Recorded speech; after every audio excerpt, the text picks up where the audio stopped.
शिव जी कहते हैं डरो मत, डराओ मत, अभय मुद्रा दिखाते हैं, अहिंसा की बात करते हैं, त्रिशूल को जमीन में गाड़ देते हैं।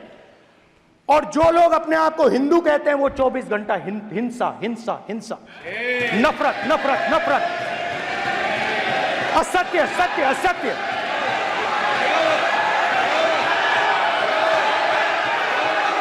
आप हिंदू हो ही नहीं।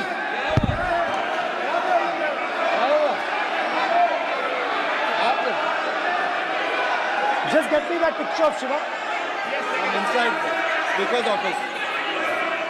हिंदू धर्म में साफ लिखा है, सत्य के साथ खड़ा होना चाहिए, सत्य से पीछे नहीं हटना चाहिए, सत्य से नहीं डरना चाहिए। अहिंसा हमारा प्रतीक है। अभय मुद्रा ऐसे कीजिए, ऐसे कीजिए, अभय मुद्रा।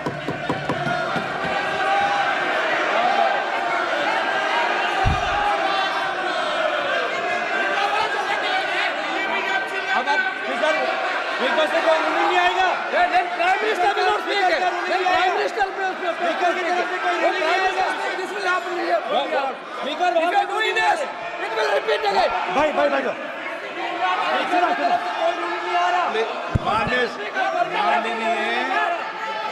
ये आप बात समझिए, आप बात समझिए। ये इसलिए चिल्ला रहे हैं क्योंकि तीर जाके दिल में लगा है, दिल में जाके तीर लगा है, इसलिए ये चिल्ला रहे हैं। देखो चुप हो गए, देखिए स्पीकर साहब चुप हो गए सब।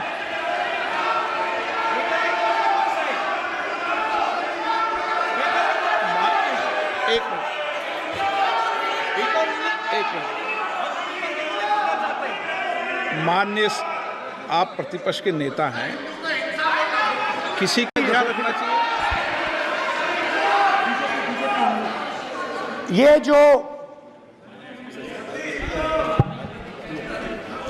विषय बहुत गंभीर है। पूरे हिंदू समाज को हिंसक कहना ये गंभीर विषय है। बीजेपी को आपको नहीं, नरेंद्र मोदी जी पूरा हिंदू समाज नहीं है, बीजेपी पूरा हिंदू समाज नहीं है, आरएसएस पूरा हिंदू समाज नहीं है।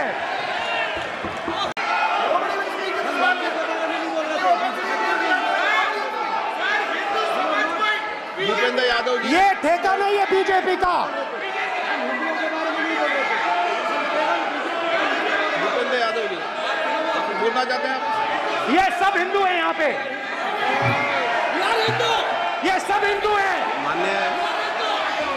माननीय अध्यक्ष जी, प्रतिपक्ष के नेता आज पहली बार इस सदन को संबोधित कर रहे हैं। मैं दो नियम रूल 349 और रूल 352 के संबंध में आपका ध्यान आकर्षित करना चाहता हूं।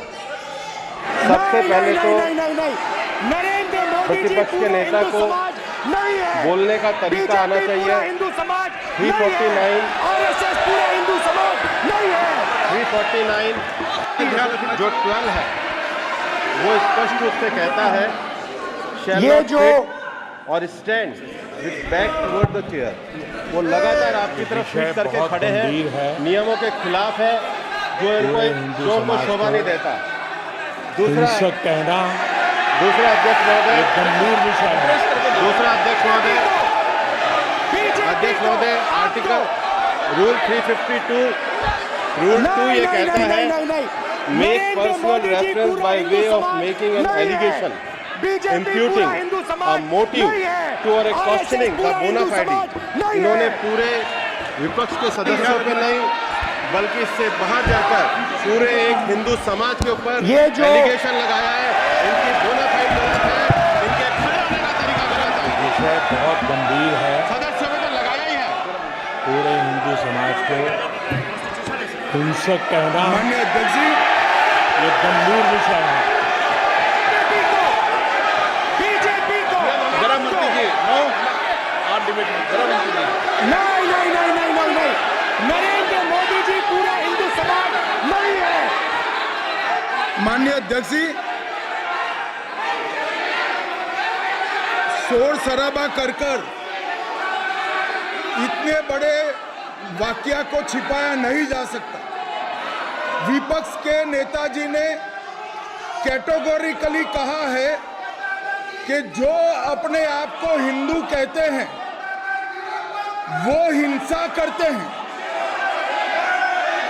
मैं फिर से रिपीट करना चाहता हूं, उनका वाक्य था जो अपने आप को हिंदू कहते हैं वो हिंसा की बात करते हैं, हिंसा करते हैं। मान्यवर, इस देश में शायद इनको मालूम नहीं है, करोड़ों लोग अपने आप को गर्व से हिंदू कहते हैं, गर्व से हिंदू कहते हैं। क्या वो सभी लोग हिंसा की बात करते हैं, हिंसा करते हैं? हिंसा की भावना को किसी धर्म के साथ जोड़ना और इस सदन में और संवैधानिक पद पर बैठे हुए व्यक्ति ने, मैं मानता हूं मान्यवर, उन्होंने इसकी माफी मांगनी चाहिए। मान्यवर, मैं उनको एक गुजारिश भी करना चाहता हूं कि इस्लाम में अभय मुद्रा, इस पर इस्लाम के विद्वानों का मत एक बार वो ले ले। गुरु नानक साहब की अभय मुद्रा पर SGPC का मत वो ले ले। और मान्यवर, अभय की बात तो इनको करने का कोई अधिकार नहीं है। आपातकाल में पूरे देश को इन्होंने भयभीत करा है, लाखों लोगों को जेल में डाला। और आतंक, वैचारिक आतंक अगर कभी था, वैचारिक आतंक कभी था तो आपातकाल के वक्त था। और मान्यवर, दिल्ली में दिन दहाड़े हजारों सिख भाइयों का कत्लेआम उनके शासन में हुआ। आज वो भय की बात कर रहे हैं। मान्यवर, मेरा आपसे आग्रह है कि श्री राहुल गांधी, नेता प्रतिपक्ष, पहला भाषण होने के बावजूद माफी मांगनी चाहिए, न केवल सदन, पूरे देश की माफी मांगनी चाहिए।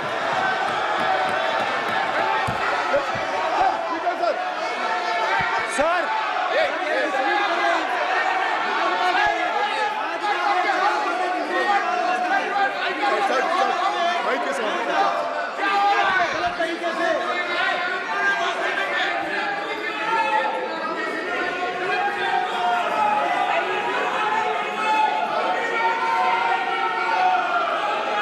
स्पीकर साहब,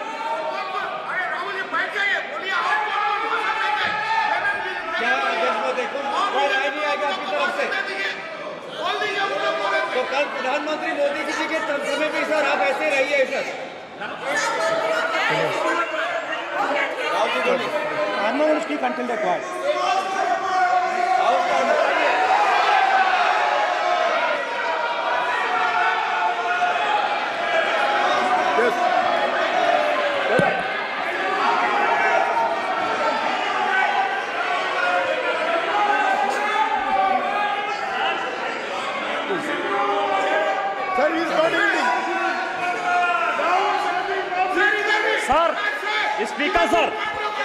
स्पीकर सर, ये संविधान की बात कर रहे हैं सर, और इसी संविधान का आर्टिकल 25 कहता है कि किसी भी धर्म के ऊपर कोई भी व्यक्ति किसी को हिंसावादी करार नहीं दे सकता है। और इन्होंने हिंदू को हिंसावादी कहा है सर। संविधान का इन्होंने अपमान किया है, संविधान की झूठी दुहाई दी है, इनको माफी मांगनी चाहिए सर। ये आर्टिकल 25 है सर संविधान का सर, इनको माफी मांगनी चाहिए। आर्टिकल 25 जो है संविधान, और ये देश संविधान से चलता है, ये पार्लियामेंट संविधान से चलता है सर। इनको माफी मांगनी चाहिए सर।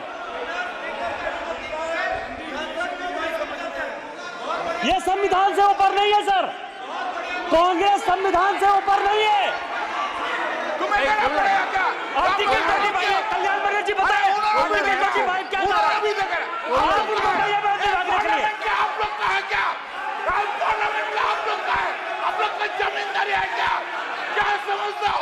पार्लियामेंट का आप लोग का जमींदारी है क्या? जमींदारी बिठा दी।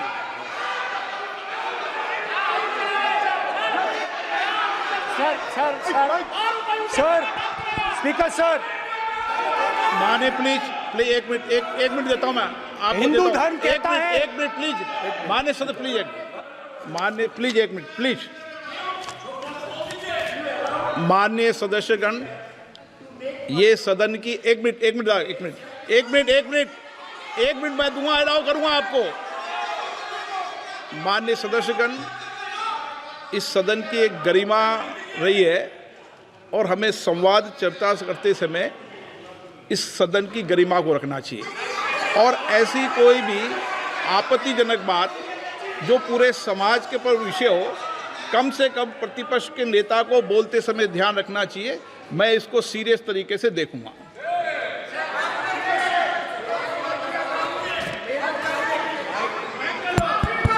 सर, अगर आप हिंदू धर्म के जो महापुरुष हैं, महापुरुष छोड़िए, अगर आप शिव जी को देखें तो क्या हो रहा है सर?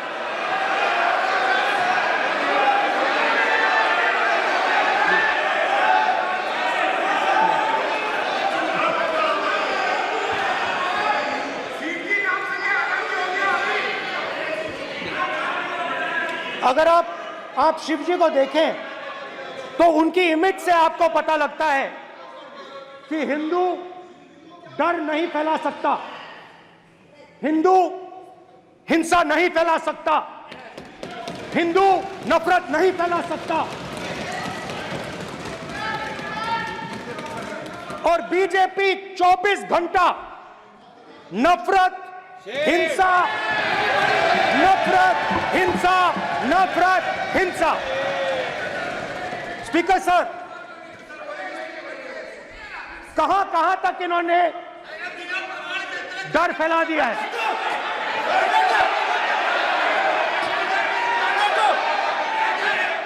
प्लीज सर, कहां तक इन लोगों ने डर फैला दिया? मैं आपको अयोध्या से शुरू करता हूं। सर नमस्कार, शाबाश। अयोध्या ने आपको मैसेज भेजा, अयोध्या ने राम भगवान। सर क्या रूलिंग सर? मेरा व्यवस्था का सवाल है।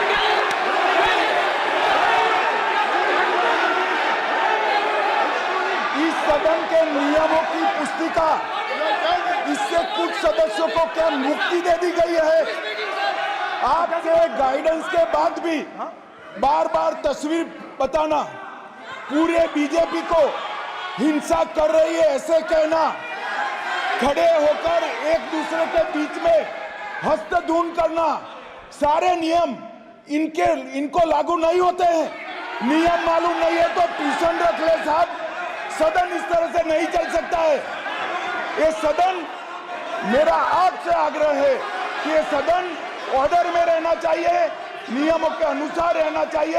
ये हम सभी सदस्यों का आपसे विनंती है। स्पीकर सर, एक मिनट प्लीज। माननीय सदस्यगण, आप ही किताब राम बताएं। भगवान की जन्मभूमि ने, अपेक्षा करता हूं कि अपन इसके नियम प्रक्रिया चले। नो, सब चले। नो, आपने बताया था नियम। नो,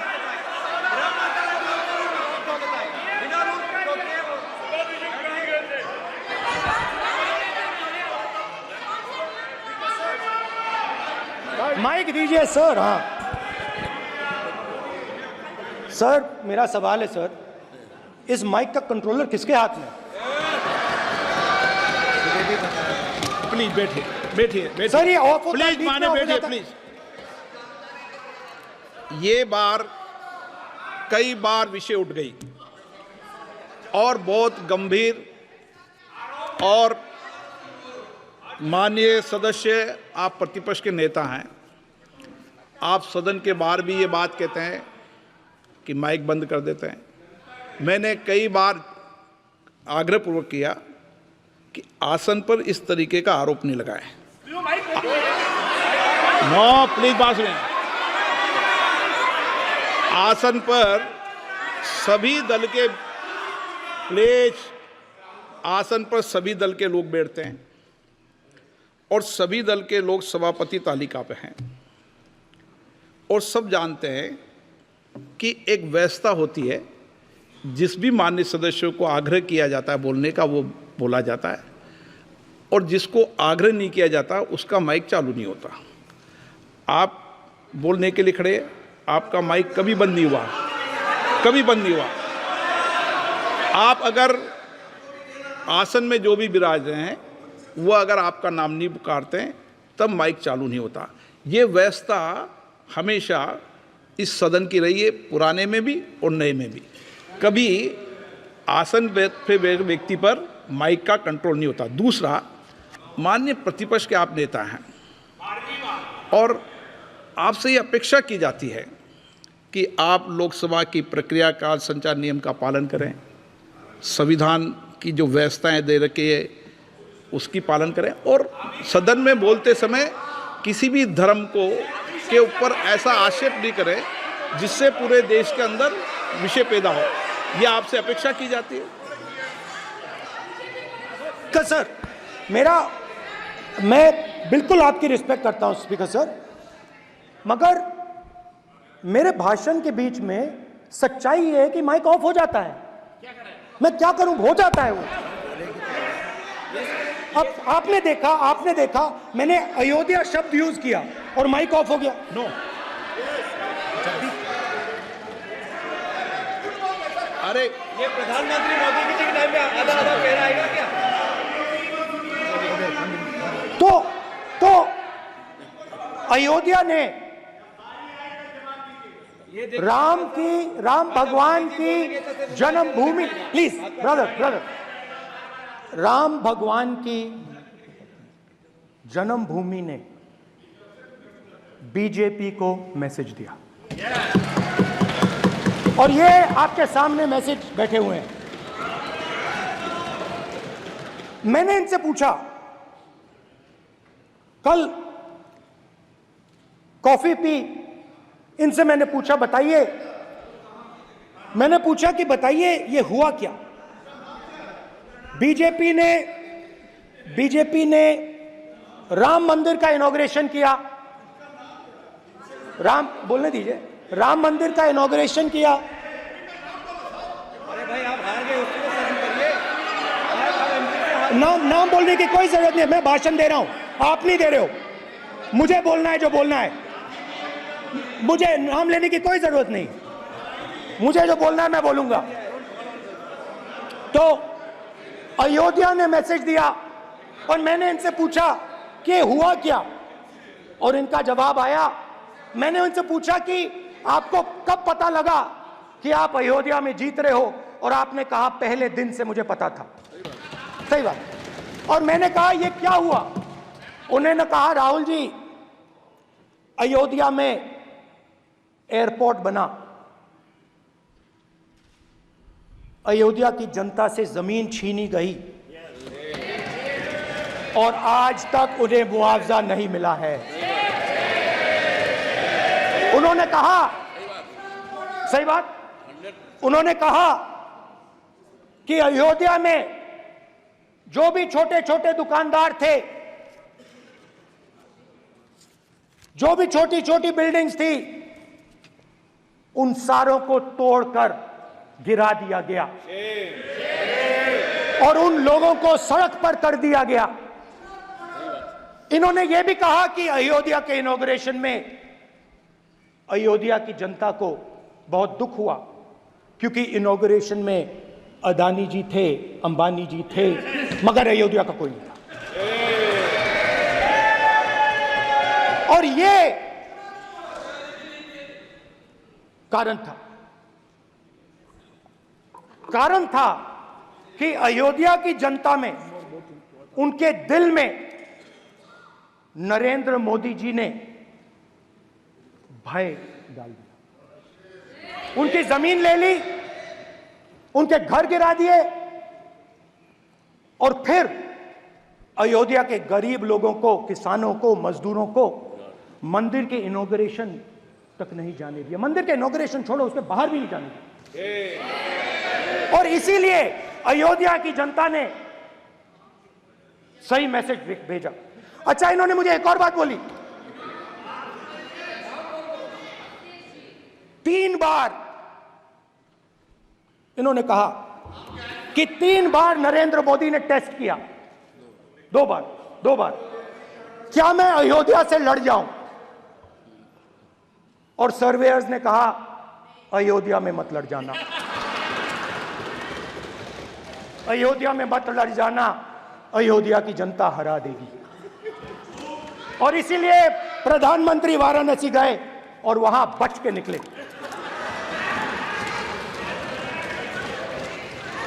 तो अयोध्या की जनता को डराया,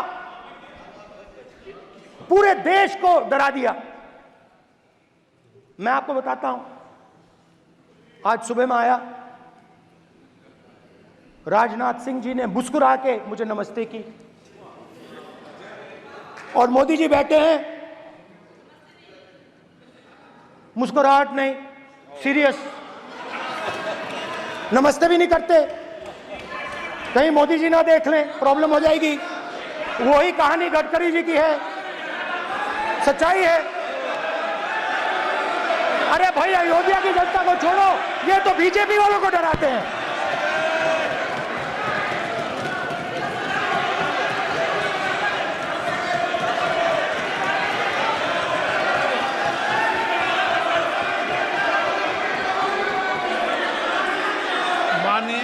सर क्या है? माननीय प्रतिपक्ष के नेता, एक मिनट,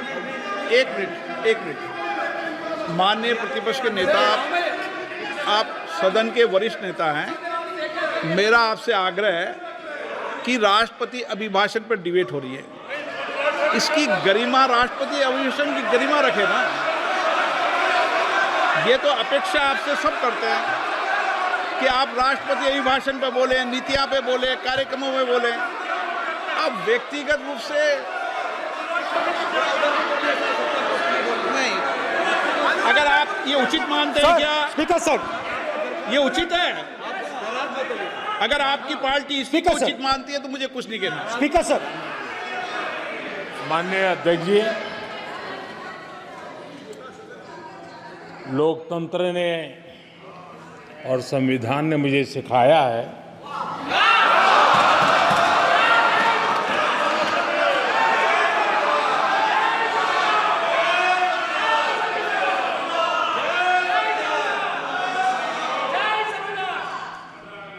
कि मुझे विपक्ष के नेता को गंभीरता से लेना चाहिए।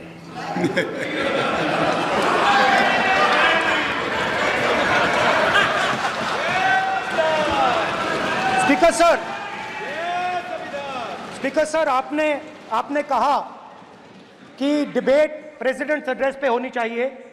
ये जो मैंने किया है, अनुराग ठाकुर जी ने अयोध्या की बात की थी, अनुराग ठाकुर जी ने सनातन धर्म पर आक्रमण की बात की थी, इसीलिए मैंने ये किया है। मैं दिखाना चाहता हूं कि अयोध्या में क्या हुआ, अयोध्या की सच्चाई क्या थी। प्रेसिडेंट्स डिबेट में उन्होंने बात उठाई थी, मैंने बात बंद की। प्रधानमंत्री जी को अच्छी लगी अयोध्या के बाद अच्छी लगी, डर फैलाया और ऑपोजिशन का रिस्पांस, एक साथ मिलकर भारत जोड़ो यात्रा, सारे के सारे ऑपोजिशन, पूरा देश एक साथ मिलकर कन्याकुमारी से कश्मीर तक चला। और जो आपने डर फैलाया, उसके बारे में यात्रा में बहुत कुछ सुनने को मिला। अभी तक याद है, सुबह 7 बजे, 7-8 बजे की बात थी, यात्रा में चल रहे थे। एक महिला आती है, हमारे साथ चलती है, मेरा हाथ पकड़ती है और घबराई हुई सी थी। तो मैंने पूछा क्या हुआ, वो मुझे कहती है मुझे मार रहा है,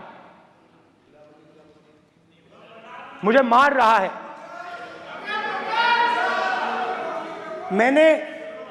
मैंने पूछा कौन मार रहा है, कौन मार रहा है? बेटी बचाओ, बेटी की दुविधा सुनाई नहीं दे रही, बेटी का दर्द नहीं सुनना चाहते, भारत की महिलाओं का दर्द नहीं सुनना चाहते। मैंने पूछा कौन मार रहा है, कहता है मेरा पति मार रहा है। मैंने कहा क्यों? कहती है सुबह का खाना नहीं दे पाई। मैंने कहा क्यों? खरीद नहीं पाई, महंगाई है, महंगाई है, खरीद नहीं पाई, खाना नहीं पका पाई, इसलिए मुझे मार पिट रही है। मैंने कहा बहन क्या करूं, कैसे आपकी मदद करूं? कहती हैं आप कुछ मत कीजिए, आप कुछ मत कीजिए, आप सिर्फ ये बात याद रखिए कि महंगाई के कारण हिंदुस्तान में हजारों महिलाओं को सुबह पीटा जा रहा है। उसके शब्द हैं, मेरे शब्द नहीं हैं। गैस सिलेंडर, महंगाई, तो आपने गरीबों को, महिलाओं को डराने का काम किया। शिव जी कहते हैं डरो मत, डराओ मत। आपने हिंदुस्तान की महिलाओं को महंगाई से हर रोज डराया है। कुछ दिन पहले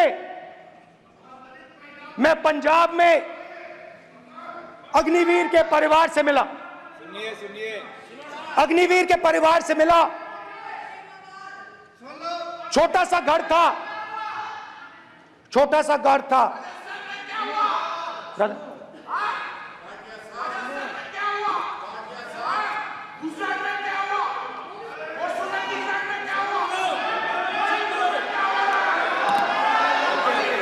ठीक है सर,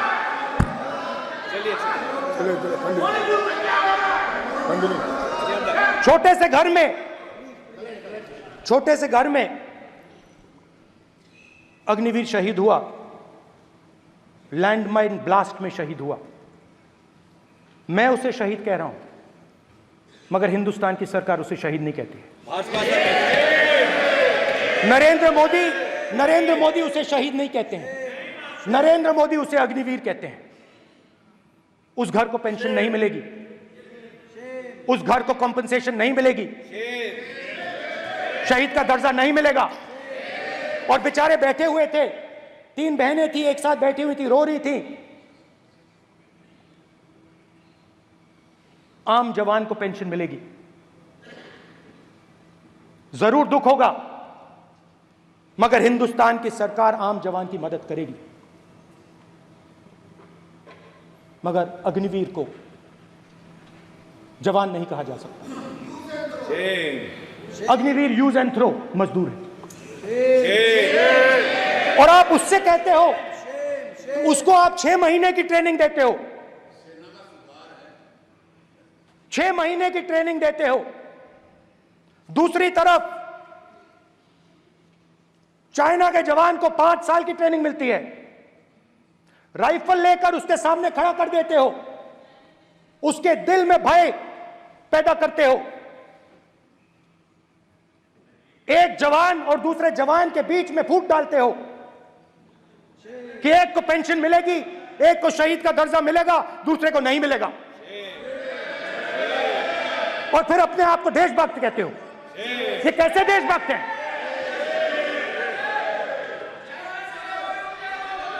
फिल्म स्टार जैसी फोटो थी उस लड़के की, फिल्म स्टार, बॉलीवुड स्टार की फोटो थी।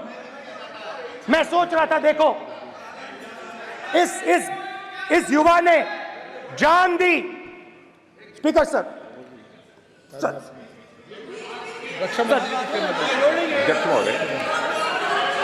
अध्यक्ष महोदय, एक आदमी सब पर भारी। अध्यक्ष महोदय, मैं नेता प्रतिपक्ष से अनुरोध करना चाहूंगा, गलत बयानी करके सदन को गुमराह करने की कोशिश गलत नहीं है सर, गलत नहीं है सर, लेना चाहता हूं कि गलत नहीं है के सर, दौरान अथवा सीमाओं की सुरक्षा के दौरान यदि हमारा कोई अग्निवीर का जवान शहीद होता है तो उसके 1 करोड़ रुपए की धनराशि सहायता के रूप में उसके परिवार को मुहैया कराई जाती है। इस प्रकार की गलत बयानी से सभी को गुमराह करने की कोशिश नहीं की जानी चाहिए। संसद महोदय अध्यक्ष।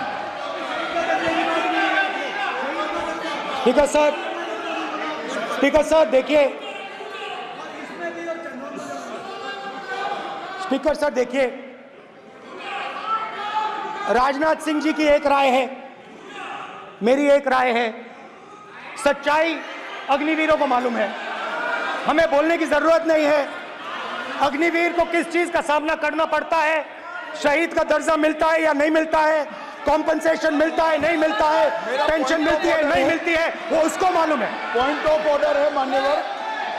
अब सदन के सामने 2 स्टेटमेंट हुए, एक हुआ विपक्ष के नेता का, दूसरा हुआ माननीय राजनाथ सिंह जी का, रक्षा मंत्री जी का। ये कहते हैं कि 1 करोड़ रुपया नहीं मिलता है। श्री राजनाथ सिंह ने अधिकृत रूप से कहा कि मारे जाने वाले अग्निवीर को जो शहीद होता है उसको 1 करोड़ रुपया मिलता है। उनको फैक्चुअल पोजीशन सदन पर रखनी चाहिए मान्यवर। ये सदन झूठ बोलने की जगह नहीं है मान्यवर, यह सच बोलना चाहिए। और अगर ये नहीं रखते हैं तो उनको ये सत्यापन नहीं करते अपने स्टेटमेंट का, तो उनको सदन और देश से और अग्निवीरों से माफी मांगनी चाहिए माननीय।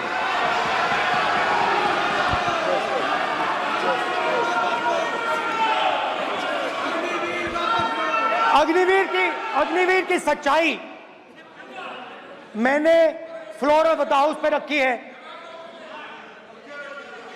और राजनाथ सिंह जी ने भी कहा है।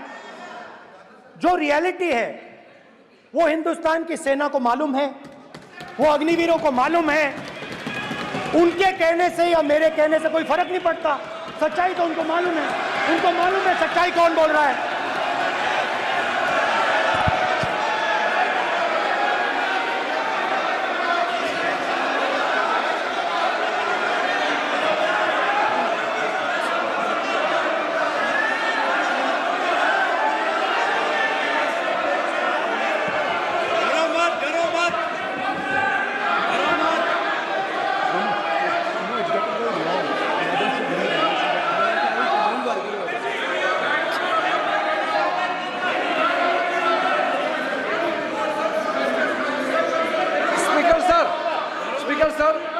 अभी डरो मत सर, मेरा छोटा सा अनुरोध है, क्योंकि सर ये विषय गंभीर है और अभी माननीय गृह मंत्री जी ने जो बात रखे हैं कि 2 स्टेटमेंट जो रक्षा मंत्री जी ने बताया सदन को और माननीय विपक्ष के नेता राहुल गांधी जी ने जो स्टेटमेंट रखा है, इसमें इन्होंने जो कहा है कि रक्षा मंत्री बोलने से क्या फर्क पड़ता है, इतना हल्का फुल्का कैसे स्टेटमेंट दे सकता है लीडर ऑफ ऑपोजिशन।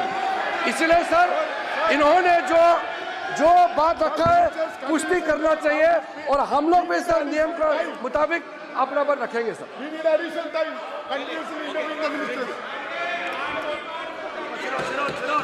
और